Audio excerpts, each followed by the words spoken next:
जी बिस्मिल्लाहिर्रहमानिर्रहीम।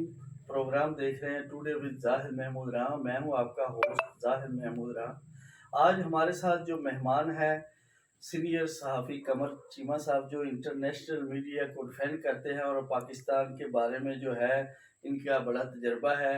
उनसे हम कुछ सवालात पूछेंगे कि इंटरनेशनल मीडिया और ख़ास तौर पर इंडिया जो है वो हम पर जो है इतना चीखो पुकार क्यों करता है, जबकि अमेरिका जो है वो अफगानिस्तान से चला गया है।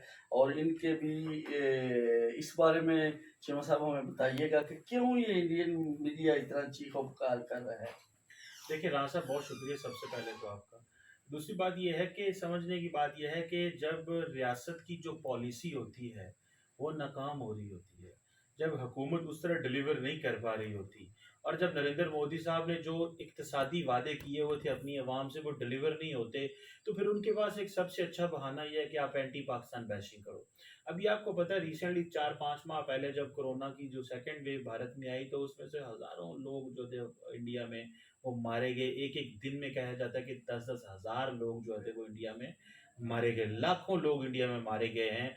और वो सिर्फ इसलिए मारे गए हैं कि वो जो बेहतियातियाँ और जो हुकूमत ने सही एसओपीज ना इंट्रोड्यूस कराए, और वो बेसिकली बैड गवर्नेंस ही नरेंद्र मोदी की। तो उसके लिए फिर उनको ये करना पड़ता है कि उसके लिए फिर वो बैशिंग कराते हैं, एंटी पाकिस्तान बैशिंग करवाते हैं, ताकि वो अटेंशन डाइवर्ट कर सकें। और ये कहा जाता है कि जो इंडियन सियासत है, पाकिस्तान जो है उसमें एक डोमेस्टिक इशू समझा जाता है, वहाँ पे एक लोकल इशू है। ये उनका फॉरेन पॉलिसी इशू नहीं है। सो ये बेसिकली जो मीडिया है उसको वो बैशिंग करता है पाकिस्तान के खिलाफ, ताकि वो नरेंद्र मोदी की जो बैड गवर्नेंस है उससे अटेंशन डाइवर्ट कर सके, मीडिया को जो जर्नलिस्ट होते हैं उनको कोई स्टोरी मिल सके, कोई मीट मिल सके। और जो है वो नरेंद्र मोदी को क्या कहा जाता है कि जो इंडियन मीडिया है वो तो इस वक्त बेसिकली बीजेपी के लिए उनकी पीआर कंपनी है, उनका जो पब्लिक रिलेशन ऑफिसर है सारे सहाफ़ी जो नरेंद्र मोदी साहब के हैं। सो ये उनको जब नाकामियां का सामना करना पड़ता है तो फिर वो पाकिस्तान पे बैशिंग करते हैं। और फिर आपको पता है जब 2019 का इलेक्शन हुआ तो उसमें जब पाकिस्तान पे एक सो कॉल्ड सी सर्जिकल स्ट्राइक की उन्होंने रात के अंधेरे में, और बेसिकली और वो इलेक्शन जीत गए। उससे ये है कि जितनी पाकिस्तान बैशिंग करोगे, पाकिस्तान को मुखालिफ बयानात दोगे और कहोगे जी कि हम पाकिस्तान के खिलाफ कुछ भी कर सकते हैं, जंग भी कर सकते हैं, तो लोग जो है फिर वो वोट देते हैं। सो ये है वो सारा एक एनवायरनमेंट जिसके तहत भारतीय मीडिया और भारतीय सरकार जो है वो पाकिस्तान के खिलाफ बोलती रहती है और चीखो पुकार करते रहते हैं, जिसको इंटरनेशनल मीडिया या इंटरनेशनल ऑडियंस कोई नहीं सुनती, क्योंकि ना तो लोगों को हिंदी का पता है, ये लोकल जुबान है यहाँ पे। तो बस मोदी साहब ने बस मीडिया का सहारा लिया हुआ सियासत करने के लिए। कमर भाई, वहाँ के रहने वाले लोग, इंडिया के रहने वाले लोग भी जो है वो अमन चाहते हैं, और कश्मीर का जो इन्होंने कर्फ्यू वगैरह लगाया हुआ है उसको वो चाहते हैं कि पाकिस्तान के साथ अच्छे ताल्लुक हों। लेकिन ये इंडियन मीडिया इस तरह वो खुद कहते हैं कि ये झूठ बोल रहे हैं। ये इतनी यानी कि तवातर से शायद हुकूमत इनको सपोर्ट करती है या इनके कोई इंटरेस्ट ऐसे हैं, इस बारे में हमें। देखिए ये जो दोनों तरफ लोग तो हैं जो चाहते हैं अमन हो, लेकिन जो मीडिया इंडस्ट्री है वो चलती भी तो उनके पास कोई इश्यू भी तो होना चाहिए। और भारत के अंदर नरेंद्र मोदी साहब और उनकी पार्टी की जो ग्रिप है वो बहुत ज़्यादा मजबूत होती जा रही है। जितनी ग्रिप मजबूत होगी उतना जो है वो पार्टी मीडिया को लोग के समझते हैं कि हमारे लिए मुश्किलात पैदा होते हैं। सो वो जो लोग अमन की बात करते थे वो भी अब जंग की बात ही करते हैं और फसाद की बात करते हैं। और उनको ये पता है कि लड़ाइयाँ तो होनी नहीं, क्योंकि दोनों मुल्कों के पास न्यूक्लियर वेपन है, बस माहौल ख़राब करके रखो।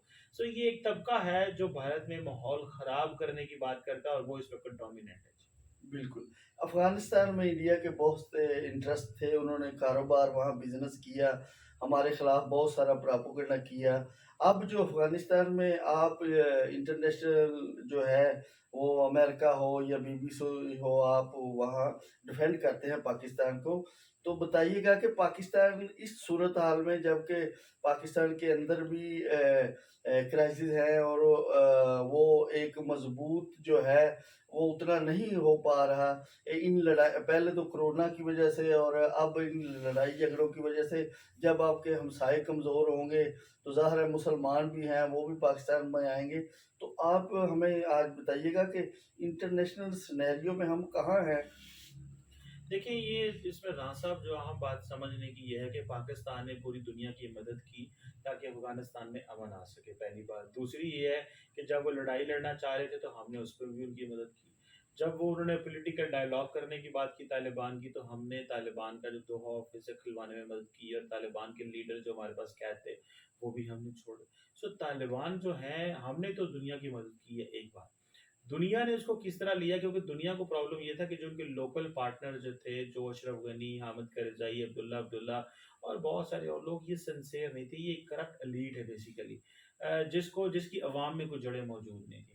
انڈیا کا بھی یہی پرابلم تھا کہ وہ امریکہ کے کہنے پہ انویسٹمنٹ تو کر چکا تھا 2 ارب ڈالر افغانستان میں، لیکن انڈیا بھی جیسے ہی امریکہ نے وائنڈ اپ کیا، ساری دنیا نکلی، تو امریکہ کی انڈیا کی بھی انویسٹمنٹ ڈوب گئی وہ والی۔ سو پاکستان، دنیا یہ کہتی ہے کہ پاکستان نے شاید ہمیں ڈاج کیا ہے، لیکن دنیا اپنے بند کمرے میں بیٹھ کے یہ بھی سمجھتی ہے کہ پاکستان کی پالیسی خطے کے حساب سے اور ان کی موجودگی کے حساب سے بالکل ٹھیک ہے۔ ہم نہ تو وہاں سے ریفیوجیز لے سکتے ہیں، ابھی ہماری حالت یہ ہے، ہم نے پہلے 40 لاکھ ریفیوجیز لیے ہیں جن کے بچے یہاں پہ ہو گئے، اور یا لوگ یہاں پہ دادا بن گئے ہیں، اور ان کے بچے آگے، ان کی نسلیں چل پڑی ہیں۔ تو ہمارا جو کام ہے وہ یہ ہے کہ ہم مدد کر سکیں افغانستان کی جتنی ہم کر سکتے ہیں، اور ابھی جو ہماری پوزیشن ہے وہ زیادہ جو ہے وہ اہم ہے، کیونکہ ہم چاہتے ہیں کہ افغانستان کا ایک اکنامک اپارتھائڈ نہ ہو، افغانستان کو اکنامکلی مضبوط رہے، ورنہ لوگ پاکستان میں آ جائیں گے، لوگ اور نیبرنگ کنٹریز میں چلے جائیں گے، تو ہم دنیا میں افغانستان کو پروموٹ کر رہے ہیں کہ ان کو ایک as a responsible country recognise کریں، طالبان کے اوپر پریشر ڈالیں کہ وہ ایک اچھی حکومت بنائیں، وہ خواتین کو حقوق دیں، وہ تعلیم کی بات کریں، وہ سپورٹس کی بات کریں، ان چیزوں میں آئیں، اور جو ماضی کے ان کے رویے تھے ان کو ترک کرنے کی کوشش کریں، اور ایک اچھا جامعہ مربوط انکلوسیو پولیٹیکل آرڈر لے کے آئیں، جس سے افغانستان کے لوگ بھی جس کو اون کرے اور انٹرنیشنل کمیونٹی بھی اس کو ریکگنائز کرے۔ سو پاکستان کی پوزیشن کے اوپر لوگ کوشچن مارک بھی لگاتے ہیں، لیکن پاکستان کی پالیسی کو ریکگنائز بھی کرتے ہیں کہ یہی وہ آپشن ہے، اور یہی میرا خیال ہے قطر کی بھی پالیسی ہے۔ یہی ابھی رشیا کے فارن منسٹر لیوروف نے بھی یہی کہا تھا کہ پاکستان، چین اور ایران اور افغانستان جو ہے، ہم اور قطر جو ہے، ہم یہ 4 5 ملک جو ہیں وہ ایک پیج پہ ہیں جب when it comes to the situation in Afghanistan. So ہم دنیا کی اور خطے کی مدد کرنا چاہتے ہیں، اور ہم افغان عوام کی مدد بھی کرنا چاہتے ہیں ہر لحاظ سے، تاکہ ان کے لیے سیاسی آسانیاں پیدا ہو سکیں۔ بالکل آپ کی بات ٹھیک ہے۔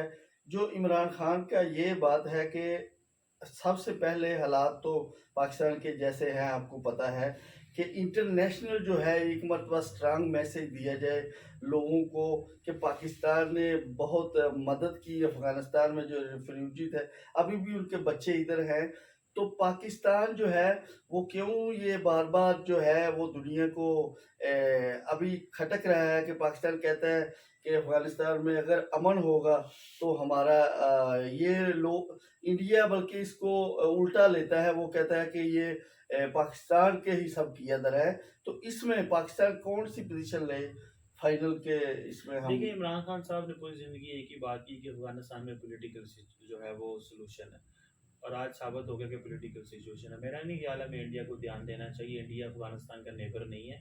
انڈیا نے اسپوائلر کا رول پلے کیا، وہاں پہ ٹی ٹی پی کو فنڈنگ دی، دہشت گرد گروپوں کو فنڈنگ دی، پیسہ دیا تاکہ وہ پاکستان میں لا اینڈ آرڈر کا مسئلہ پیدا کر سکیں، تو وہ تو بیسیکلی طالبان کے خلاف کام کرتا رہا انڈیا، امریکہ، انڈیا افغانستان میں۔ وہاں پہ جو ہمارے گروپ پاکستان سے بھاگ کے افغانستان میں بنا لیتے تھے، انڈیا ان کو پیسہ دیتا تھا، پھر اس طرح بلوچ عسکریت پسندوں کو بھی انڈیا پیسہ دیتا ہے کہ پاکستان میں دھماکے کرو۔ سو انڈیا کو تو دیکھنے نہیں چاہیے، ہمیں اپنا موقف سامنے رکھنا ہے، اور ہمارا موقف ٹھیک ہے کہ ایک پولیٹیکل اپریٹس افغانستان میں آنے کے لیے اور ایک انکلوسیو سیٹ اپ لے کے آنے کے لیے ہم افغانستان کے عوام کی مدد بھی کرنا چاہتے ہیں، طالبان کی مدد بھی کرنا چاہتے ہیں، اور ہم تمام دھڑوں کو پاور میں دیکھنا چاہتے ہیں، جو کہ کنسنسس کانسٹیٹیوشن بنائے افغانستان کو، اور اس میں میرا خیال ہے عمران خان کی پوزیشن ٹھیک ہے، اور لیکن اس میں دنیا جو بھی کہتی رہے، ہمیں یہ دیکھنا ہے کہ افغانستان ہمارا نیبر ہے، ہمارے کچھ اس طرح کے مسائل ہیں جو ہم ہی سمجھ سکتے ہیں، باقی لوگ نہیں سمجھتے، تو زیادہ اس طرح دنیا کی بھی باتیں سننے کی ضرورت نہیں ہے عوام کس طرح ساتھ دے حکومت کا اس وقت افغانستان میں۔ جی، یہاں پاکستان میں عمران خان کا ساتھ، عمران خان کا دیکھیے کیسے؟ عمران خان صاحب کے لیے تو بڑے مشکلات پیدا ہیں اس وقت، کیونکہ وہاں پہ گورننس چیلنج ہیں، سول بیوروکریسی کام نہیں کر رہی، فنڈز نہیں ہیں، انفراسٹرکچر جب نہیں آئے گا، مہنگائی ہوگی، اور پھر عمران خان صاحب نے جو ہے وہ पॉलिटिकली जो पोलराइजेशन भी पैदा की हुई है। ना वो नून लीग से बात करते हैं, ना वो पीपल्स पार्टी से बात करते हैं, वो सबको चोर कहते हैं, करप्ट कहते हैं। 3 सालों में भी हमारे पास ये भी ऑप्शन नहीं है कि हमें जो पैसा, जो ये कहते हैं पैसा लूटा, वो वापस भी नहीं आया, और उसके आने का कोई हमें उम्मीद भी नहीं है। सो इमरान खान साहब, अभी जो 2 साल रह गए, इमरान खान साहब को थोड़ा सा ये चाहिए कि वो एक पॉलिटिकल डायलॉग की तरफ जाएँ, और उनका ये जो नारा था करप्शन का, ये सारी चीज़ों का, वो उस तरह डिलीवर करता हुआ नज़र नहीं आ रहा। उसकी वजूहात जो भी हैं, बेशक अदारे काम नहीं कर रहे, पुलिस प्रोसिक्यूशन नहीं कर पा रही, अदालतें सज़ाएँ नहीं दे पा रही, नवाज़ शरीफ, पाकिस्तान की कैबिनेट ने फ़ैसला किया और अदालतों ने फ़ैसला किया कि इसको बाहर चला जाना चाहिए। तो कोई ना कोई तो कमज़ोरियाँ हमारे निज़ाम में मौजूद हैं, जिनकी वजह से वो चले गए हैं। वो उनको सज़ाएँ हुई थी, लेकिन वो चले गए।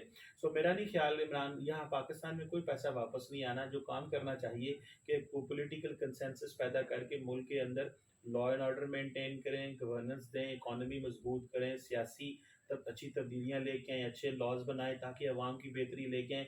ये जब तक आपस में ये सियासतदान लड़ते रहेंगे, अवाम को डिलीवर नहीं कर पाएंगे। और वैसे भी देखिए, जिस मुल्क का खर्चा 7,500 अरब हो और उसकी आमदन 4,000 अरब हो, और वो कब तक इस तरह गुजारा करता रहेगा कर्जे ले लेके। सो अभी हमें सिर्फ इक्तिसादियात पे काम करना है, और ये अवाम को लड़ाने वाले काम बंद करने चाहिए। बाहर से पैसा आके हमारी इकॉनमी नहीं चलनी, अंदर से पैसा पैदा करना पड़ेगा, और जो लोग लूट के ले गए हैं, वो भी हमें वो वापस नहीं आने वाला, जो सिचुएशन नज़र है। सो सिर्फ काम करें, इक्तिसादियात पे ध्यान दें, पॉलिटिकल पोलराइजेशन कम करें, पॉलिटिकल टेम्परेचर नीचे करें, डायलॉग करें, अवाम को जो चीज़ें हैं डिलीवर करें, ताकि लोग आपका साथ दें।